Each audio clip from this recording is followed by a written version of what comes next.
Hi, everybody. Welcome back to the Gallowgateshots YouTube channel and podcast. It's Scott and Deka here for a short little video about Premier League streaming. Deka, we'll get straight into it. Obviously, there's some rumours doing the rounds that the Premier League are looking to almost abolish the 3 p.m. rule, or the no showing games between. I think it's 2:15 and 5:15 that they can't show games on a Saturday. And when the current TV deals are up, which is in 2025 for the UK, they're either looking to offer their own sort of streaming service or potentially allow a company to do similar what I get in the Netherlands, what you get in the US, what you get with other sports, where you've got an app and you can just watch whatever you want. We'll start with the 3 p.m. rule. Are you in favour of this, or do you think it's a bit old hat now? Because I think it was in the late 80s when it was introduced. Do you think it's no longer as relevant as maybe as it was back then, where people didn't have as much access to things as they do now? Well, so just let us clarify one thing. So yeah, I'm guessing you mean people being able to watch the 3 p.m. game. Sorry, is that what you mean? Yeah. Yeah. So the 3 p.m. law, or the rule, is that they can't broadcast any UK football games on Saturday afternoon, 3 p.m. Well, it's I think it's 2:15 to 5:15 is the official, but that's the 3 p.m. kickoffs. Yeah, well, that's just ridiculous. I mean, considering the world that we live in now, and the amount of things that is accessible to people, and I'm actually really surprised that hasn't changed well before now, if I'm honest. Yeah. I think it's something which every football fan is wanted, and I think why more so than ever is because you've just mentioned there yourself in the Netherlands. You can get that. People in America can watch that football or their matches at 3 o'clock, and then we can't. And it's actually the league. We are in the country where the league's based, which is incredibly frustrating. So I do think that rule should go. I think I've never spoke to you about this either, so I'm interested to see what your thoughts are in regards to subscriptions or the Premier League doing it themselves, or because listen, I'm not just saying this because I work for Sky, but I do like Sky's coverage, and I do like what Sky offer in terms of likes of the punditry and the Monday Night Football, all that type of stuff. I do. So it's a difficult one that if it went fully based subscription of a team, say, that Sky then would not be able to do any of that. I'm not saying it would work that way, but I get though, it would be absolutely amazing to subscribe to, say, NUFC TV. That worked, can I just add? A decent service that worked correctly, and you could watch every game home and away for X amount of pounds sounds amazing, doesn't it? Because every fan you could watch every single game. So I do get that, of course. Yeah, I mean, for me, I think if we go back to that 3 p.m. rule, that I think it was brought in to encourage people to maybe go and watch a lower league football team on a Saturday afternoon. I think if people are going to do that, they're going to do that anyway. I don't think you're going to get many Premier League football fans. There will be a small minority that will do it, but I think it's very rare that you'll find, if there's a Newcastle game on, people are going to find a way to watch that, as opposed to go, do you know what? We'll not watch the match on the stream or whatever it is. They're getting it on. We'll go and watch Gateshead, or we'll go watch Shields, or we'll go watch Blythe. I think the only people you're going to get doing that are the Blythe or the Shields or the Gateshead fans who Newcastle are their second team, and they'll watch the games if they're on the telly and there's not a Blythe or a Shields or a Gateshead match on. Yeah, and I think going back to what you've mentioned before about like how times have changed, like the option of being able to find a stream somewhere was zero. You just couldn't do that.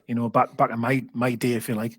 I sound really old when I say it like that, but if we were playing away and it wasn't on TV, that was it. I had teletext and that was it. I had no other way. Maybe the radio, to be fair, sorry. But yes, then maybe you might go and watch South Shields or Gateshead or whoever. But I think now that the option is there of streaming, of going somewhere to watch it, it's just changed the way people watch football. Simple as that. So I do agree that I don't think by someone not being able to watch it, they're going to go and watch Gateshead play. I agree. I don't think that's going to be the case. Well, I mean, like I said earlier as well, it was in the 80s, late 80s, when they brought this rule in. The internet wasn't a thing in people's houses. Like it was around, it was an idea, and it certainly wasn't a thing where you could go, I'm going to watch a live football game through the internet. Like it would took you a week to download a picture. You know what I mean? So Yeah. it's changed, and you know, everyone's got phones now. Everyone's got devices which are capable of receiving this. I think the Premier League are missing a trick where if they decide to take it in-house themselves, I reckon they'd make more money than what they'd get currently off the broadcast deals. I think I looked at the figures. The UK, they get 5 billion from Sky, Amazon, BT, and the rest of the world, they also get 5 billion. So there's 10 billion there. Now you've got to think, if you've got, let's just put a number on it, 200 million people worldwide, and I think it'll be a lot more than that, by the way. I think you're looking at, you know, easy 500 million people who would probably subscribe to this if they made it available worldwide. Yeah. You charge 15, 20 quid a month as a bare minimum. And I think that would probably be the upper echelons of what people would be willing to pay in certain regions. You make that money back and you double it. Like you make that money back. Yes, there's now your own fees of hosting it. Yes, you've now got to put your own shows on, but you've got adverts then coming in as well. Like you'll have the same adverts that you've got on Sky at the moment. You know, so there'll be streams coming through from that. So when it comes to the Premier League offering a service, if they can do it right, and that's the one thing I think you just mentioned before there, if you can get it right, because we all know what happens with NUFC TV in the past with the tin pot servers. It happens over here in the Netherlands we have Viaplay, right? So I'll break down the deal that I get. So for €15 a month, I get every single Premier League game for all teams. I get every single Bundesliga game, La Liga. I get all the Formula One. I get darts. I get UFC. And I get a Netflix-like movies and TV show streaming service, all for one fee of €15 per month. So I don't have to pick a team. I don't have to do anything. I get all of that. But the app is not the best. The quality can sometimes be hit and miss, which why 9 times out of 10 you actually do go looking for a stream, because you cannot guarantee it's any good. Now, so sorry to interject. Yes. So this what you're saying for €15. Yeah.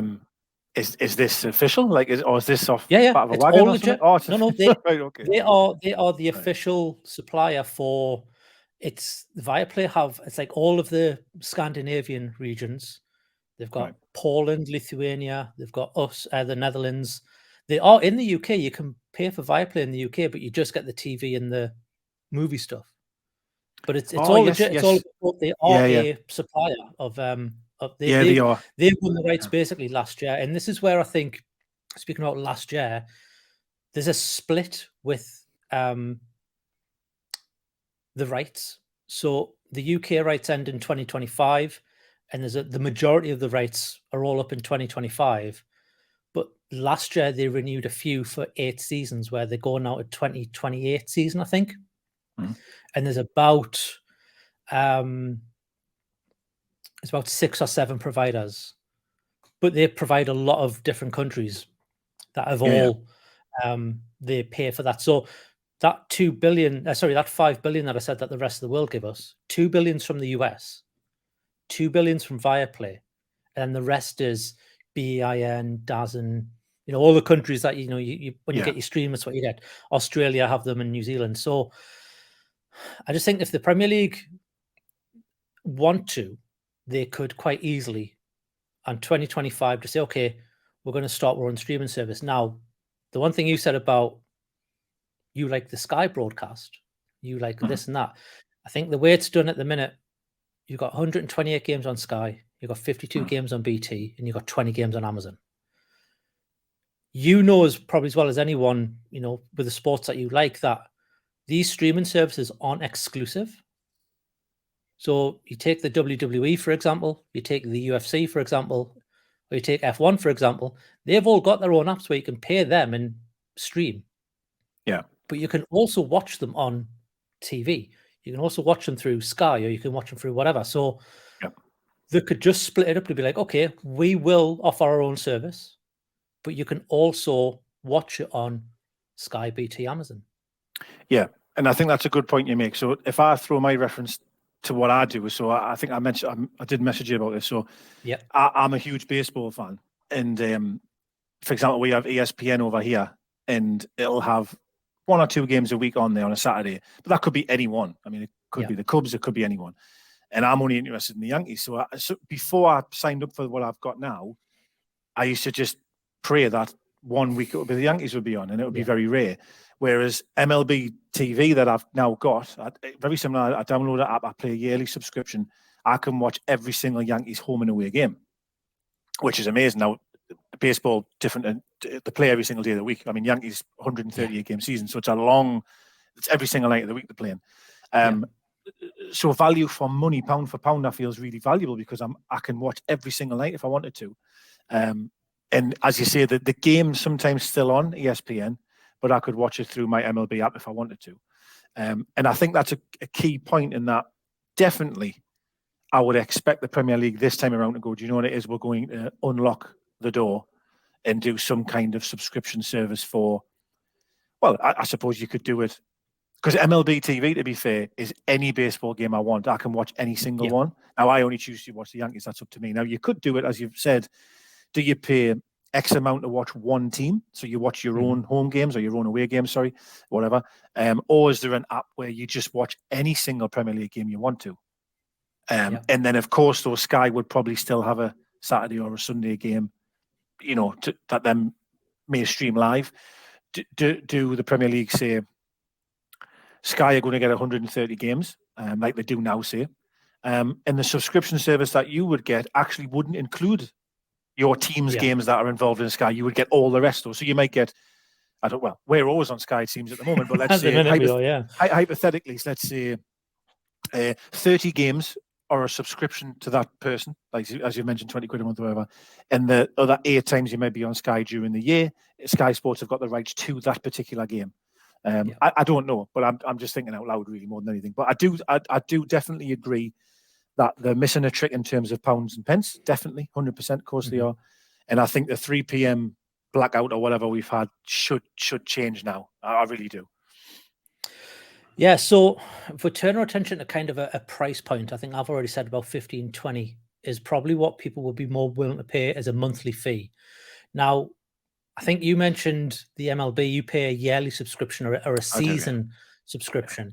Would you be more inclined for if there was a Premier League streaming service to pay just a one fee per month? You pay that for 12 months, even when the season's not on, and you get every single game? Or would you want to just say, okay, I want to pay for a Newcastle subscription where I pay 120 quid a year and I get every single Newcastle game? Well, it is an interesting one. So you can do a monthly subscription through the baseball, but it works out more expensive in the long run.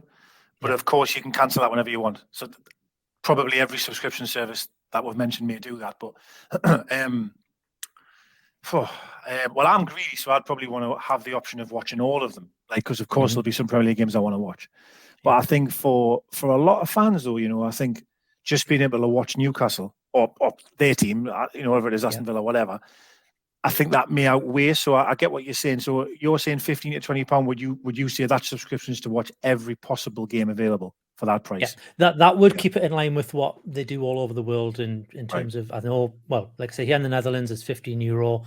I think the US for Peacock or whatever it's called is around the same price. Same with Canada. You just pay one fee, you see everything. Yeah. So that makes sense because MLB would be $25 a month, and that's every single baseball game ever played. Yeah. And there's hundreds played every week. But so no, that makes sense, and I think that would be. I agree. They couldn't charge like 30, 35 because I don't think consumers would want to pay that much. But I think if you download the app and you're paying 15 to 20 quid to get every game, it's not bad, is it? It's not bad going. Yeah. Well, if you think about when we were in COVID and they tried to do that pay per game thing, and they were charging 25 quid a game, and people declined it. They just cancelled that straight away.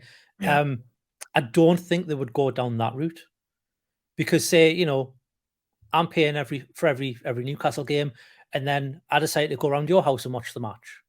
You're paying for them as well. Well, they lose one person paying that subscription. Yeah, that's small numbers, but you multiply that by most of the country, what you'll probably get is that every week one person out of a group of friends will be like, I'll pay for the game this week.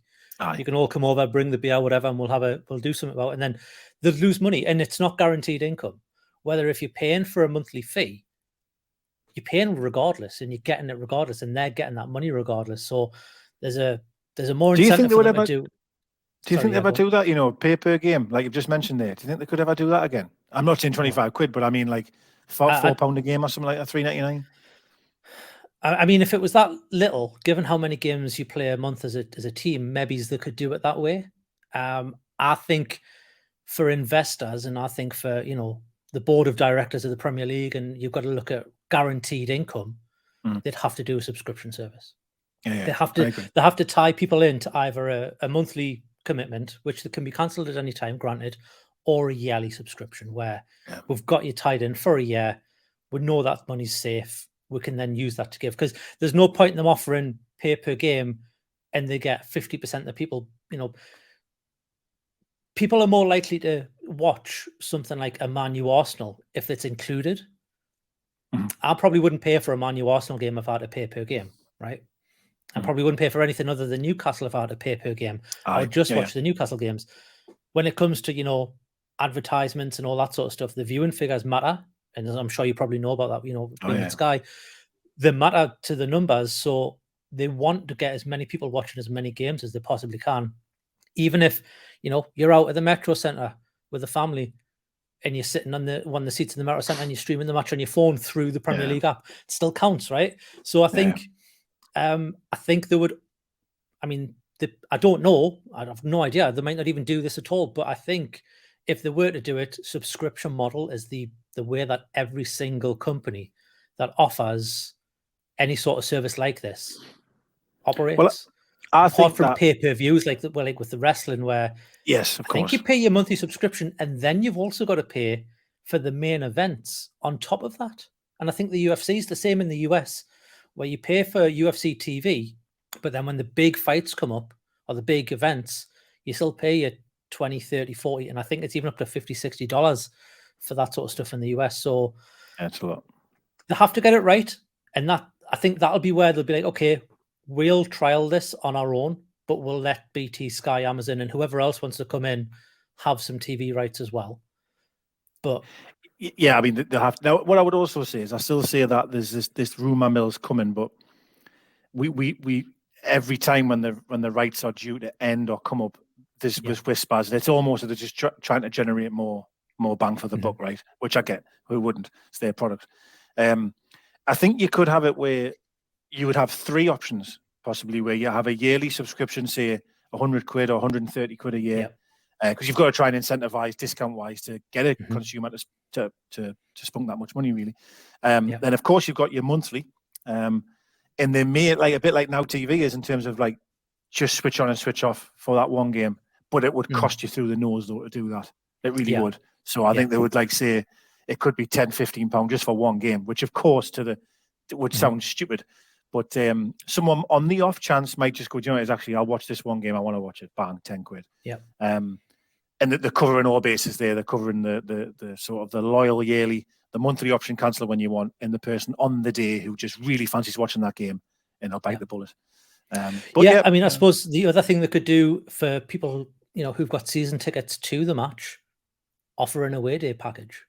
You see all of Newcastle away games, and it's half the price of a full season. If they did the per team thing, you know, because yes, you know, if you're a season ticket holder at St. James's, you're probably less likely to pay for this service because you're only going to be using half of it, unless you watch a lot of other football outside of Newcastle, which then, you know, the value is there. So when it comes to, you know, services, there's some heavy rumors around Apple wanting to get involved with all this. Now, I know Apple do the baseball. I think they've just done the MLS in the US, which I've seen, and it's very smooth. Because they've got the app, right? They've also got billions of devices all over the planet. If the Premier League didn't want to do it themselves, they could potentially outsource this as an official streaming partner of the Premier League. Let's use Apple or let's use Amazon. Because let's face it, Amazon and Apple probably have the facilities to broadcast these matches all over the world when it comes to, you know, bandwidth and servers and that sort of stuff, because they do it already with their own stuff. Like Apple have got Apple TV, Amazon have got Prime, Amazon do the Premier League games. With Apple, what I've seen with their app, you can watch 4 games at once. you can do multi-screen. Now I know that's not a very big thing over here, you know, in the UK, but in the US they love that. They love putting up 4 NFL games or whatever it is and watching them all at once. And I was watching how it worked, and it was just a case of you press a button, you select a game, it comes up on screen. You select another one, and you can just move them around. You can do what you want. It was very, very smooth. I think for Apple, you know, a lot of people see Apple as, oh, you do iPhones, you do Macs. Actually, the biggest part of Apple's business now is subscriptions. It's Apple Music, it's the news, it's whatever.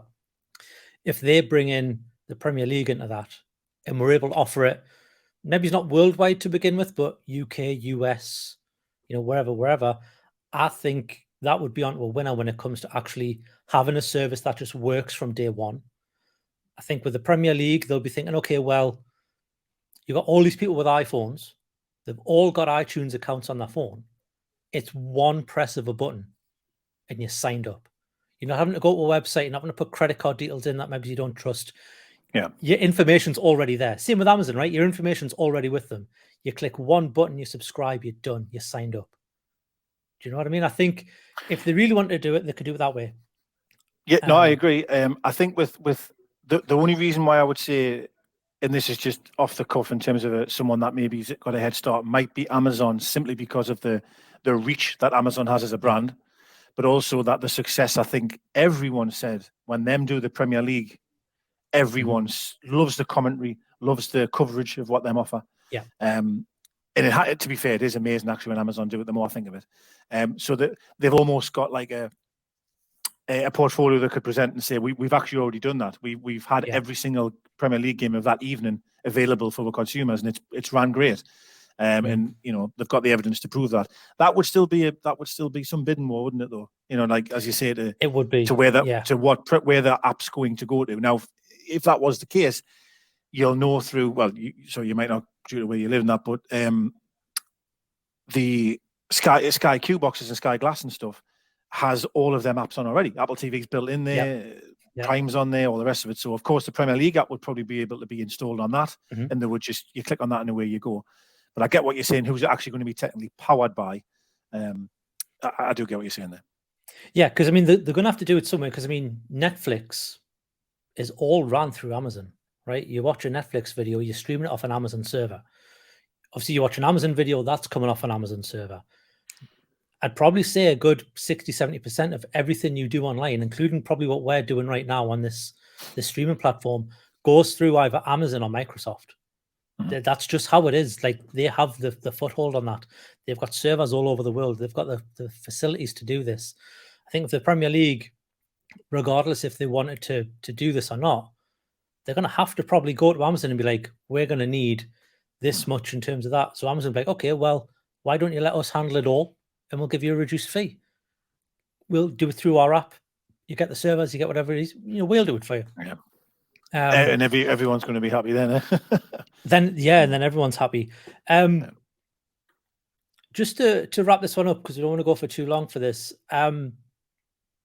Obviously, the current deals where the split is happening, do you see that potentially swaying to, you know, Amazon now have got 20 games? Do you think Sky could potentially lose games to Amazon just if they keep it as is? Because I think during COVID, all they did was just rolled over the deals for what was currently going on because nobody knew what was happening. And no one knew how long we were going to be, you know, in lockdown for, how long games are going to be played behind closed doors. Do you see, I think BT are going to be TNT next year as well. They've been bought out. Yeah. Obviously, there's the likes of DAZN and Apple who also want to get their finger in the pie. For you, would you rather just pay for maybe, you know, your Skybox and another service like Amazon, or would you want it where it's split across multiple different services and you potentially have to pay, you know, I think it was about 180 quid it is if you want to watch every available Premier League game in the UK at the moment, because you obviously need Sky, you need BT, and you need Amazon. That could get worse. Would you rather they bring it back in-house and just be like, no, we'll have it through one service or we'll have it through a few services? I would, yeah. I mean, it is getting out of control that, you know, you're trying to watch a game of football and you've got to have God knows how many different subscriptions, you know what I mean, to watch all that stuff. And I don't think that's fair. I really don't. And I think it should be one subscription. You know what I mean? Maybe two. It has been BT and Sky a little bit, okay. Yeah. But then, as you mentioned, you've got Amazon, you've had Apple TV, maybe trying to get involved. And next thing you know, you've got to have all sorts of different subscriptions. I think that's really unfair. I think to go back to the first question you said about would Sky lose games, I still feel that the do you know, like after a weekend's game, and I know people might just judge the 90 minutes, right? But you know, if I go on YouTube and I'll see like Sunday night's coverage after the game is everywhere. What Roy Keane said, what Carragher's saying, what Neville's saying, that's carrying the brand through Monday, Tuesday, Wednesday, Thursday. Do you know what I mean? It's not just the match; it's about what it's carrying out there. And I still think that holds a massive piece of the cake, if I'm being honest, in terms of what them bring. And what I would maybe say is that the games maybe not reduce for Sky, but Amazon might be able to just get more games. There might just be more games that are available to be screened live. But I still feel, I think if you asked any football fan, if they were given the option to have a subscription for their club, would definitely do it. Or, sorry, to maybe the Premier League in general, every single Premier League game is available to watch. I still feel that this subscription thing per team could come in. Like, that's what I don't know why I'm feeling that way. I think don't they do that in the Championship with iFollow? I know we didn't have it when we were in the Championship, but I know something came out the year after, ironically. Where you just pay a subscription for your club home and away. I really do think that should definitely be an option. Like, and then maybe down the line, the years to come, you might have one app all in-housed, as you've said, for every single Premier League game. That could well happen. But no, you've still got the European problem as well, haven't you? Because BT have got Champions League or TNT, or that's going to be. So you're still going to have the European outlet. It's going to be different. But the focus on the Premier League, I think, if you had an option of a subscription to just watch every Newcastle game home and away, that would be pretty good. It would be. I mean, you've also got to think of cups. I mean, FA Cup, Carabao Cup, they're not Premier League at all. Most of them games are on Sky or BBC. Sky's got all the Carabao anyway. They've got all the Carabao. Right. Okay. So even that now, you're having to pay for those games where, you know, back in the day, every cup game, well, back in the day, every game was free, wasn't it? It was all on BBC or ITV. If you did watch ITV. I think ITV Sport was the one who started this whole 3 p.m. kickoff thing. But anyways, we'll wrap this one up, Deka. It was a good little conversation. Obviously, we don't know if this is going to happen or not. We're just reacting to rumours that have been going around the internet for the past couple of weeks now. It seems to be getting stronger, and then it disappears, and then it comes back. And, you know, let us know in the comments below, what would you like to see? Who would you like to provide this? You know, my one thing would be that the Premier League app in its current state is not very good. It would need significant improvements if it was going to offer streaming as well. But let us know in the comments what you think. Deka, thanks very much, mate. I'll let you get off and get some food before tonight's podcast. Thank you all for watching. We will see you all in the next one. Bye, everyone.